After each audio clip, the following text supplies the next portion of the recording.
Сирияның солтүстік аймағында күрд жасақтарының ықпалы артқан. Бұл жайт ресми Анкараны алаңдатып отыр. Себебі Сирияның теріскейі Түркиямен шекаралас жатыр.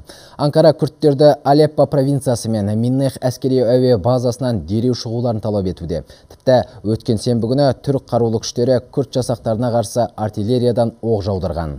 ақш, Ресей мен Франция елдері Анкараның бұл әрекетін қатаң сынға алып, атысты тоқтатуын талап етті. Ал Түркия премьер-министрі Ахмет Даутоғлы күрд жасағы Азаз қаласынан шеттетілгенін хабарлап, олардың Ефраттың батысына өтуіне жол бермейтіндігін жеткізді. Айта кетейік, қазір қос елдің шекара маңындағы жағдай өте күрделі. Азаздың күрд жасағының бақылауына өтуіне еш мүмкіндік бермейміз.